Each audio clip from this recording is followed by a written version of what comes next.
Hi everyone, I'm Mary with Mary Greeley News. Thank you for joining me. Last night, Nyiragongo Volcano, Nyiragongo, the Republic of Congo, erupted. No warning, basically, since March 10th was ever given to the people that this volcano was going to erupt. People were evacuating with nothing more than what they could carry as the lava flowed into the city.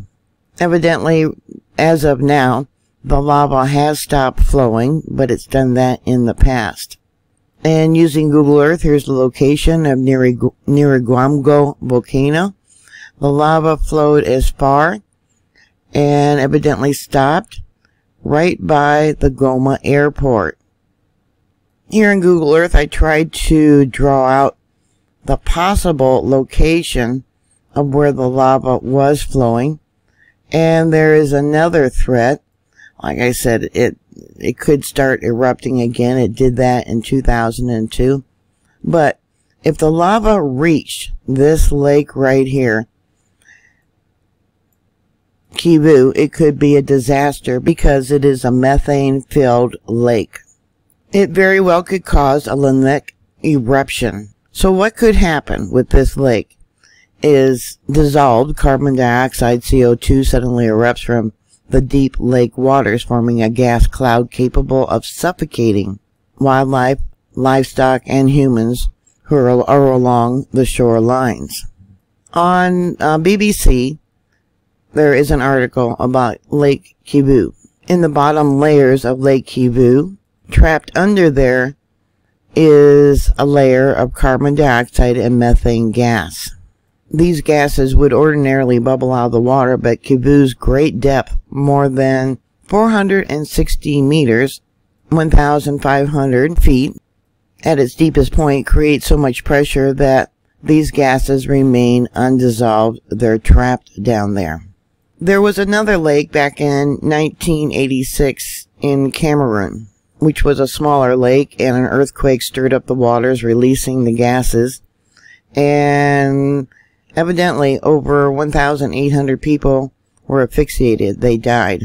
More than 2 million people live in the vicinity of Lake Kieu today, and if an earthquake or lava flowed into this lake, disrupted these two separate layers of water, scientists believe that it could be disastrous. Scientists believe that this has occurred there at Lake Kieu at least twice before, between 3,500 and 5,000 years ago. Here's another image of the recent eruption flowing through the town between the houses, burning them down. And like I said, the people had no warning whatsoever that, it was going to erupt. What happened was the lava lake containing the lava, the wall collapsed and it flowed southward through the city. And they're saying now that it has stopped flowing, but that happened also in 2002. Another Twitter post of the lava and people, watching it move across, kind of reminded me of the lava flows there in Hawaii, how slowly it moved. This is the same area that recently had the reemergence of Ebola, and they're talking about the emergence of the coronavirus. No one's wearing masks. Another Twitter post showing the evacuation, but now people are returning to their homes. Rwanda opened up its borders so the people could evacuate. This is another Twitter post. About 3,000 people supposedly have now returned home or are returning home. This here is an image from the ministry in charge of emergency management, showing the people going back home. It says that Rwanda received around 8,000 people last night.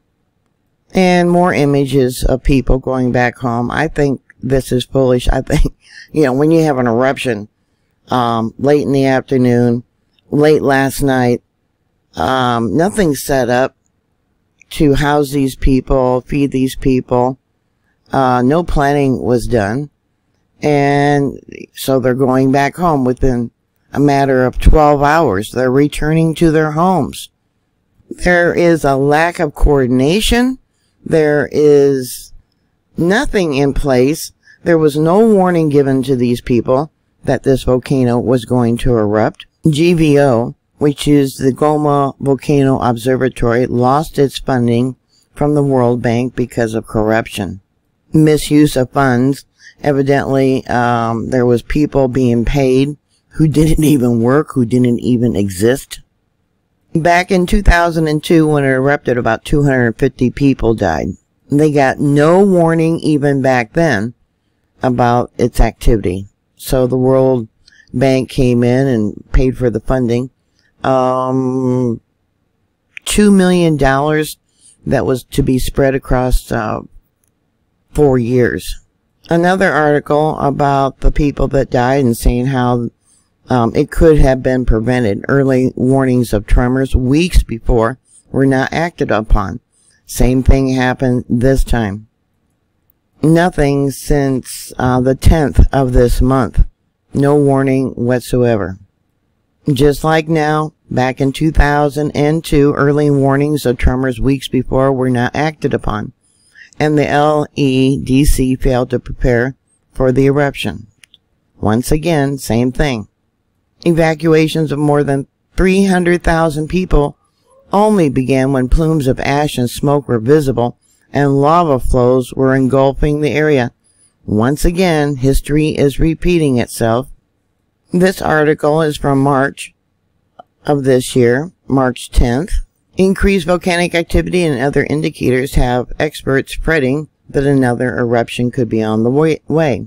But after the World Bank cut funding amid embezzling allegations, Goma Volcano Observatory are struggling to make even the basic checks. If we don't do regular measurements and announce the eruption a few days beforehand, the population won't have time to evacuate and people will die. They didn't even have internet to connect to run remote sensors and fuel to transport researchers to the volcano. The World Bank said that OVG lacked experience and there were weaknesses in implementing such a grant, the grant of over $2 million that was to extend for 4 years for monitoring this volcano. And I don't know why, but after about 2 weeks of investigation, they stopped the funding. This here is an image of the lava lake there at Nyiragongo.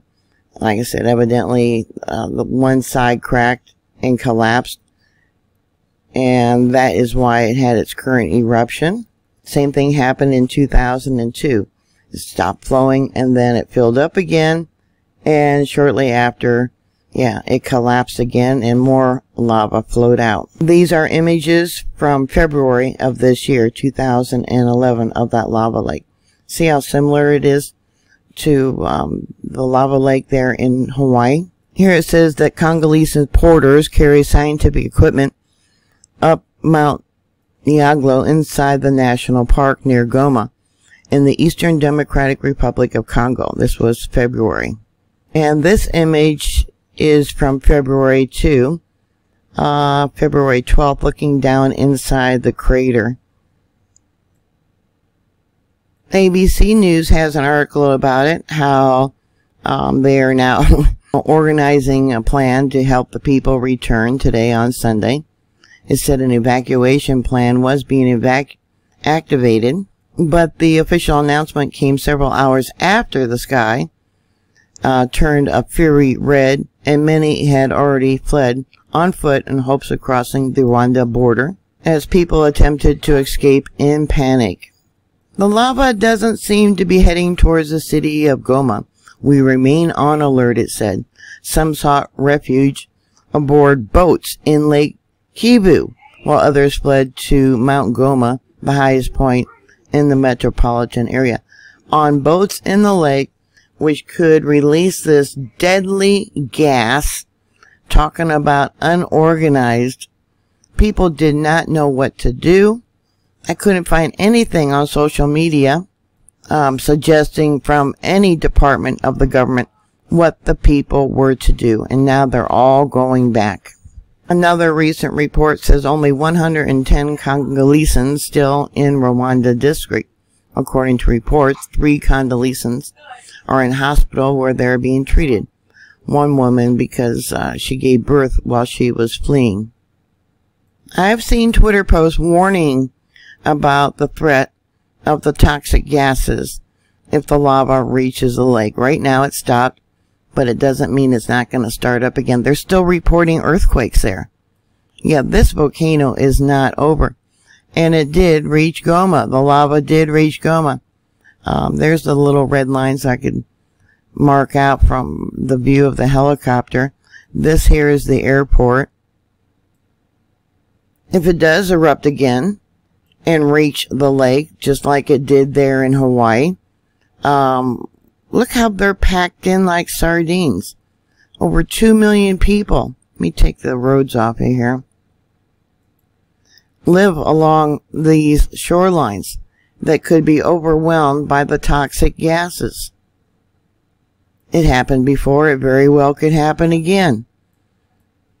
So what are your thoughts? Put your comments down below. Thank you for watching. Thank you for subscribing. Please stay safe. And I'll talk to you later. God bless you. Bye.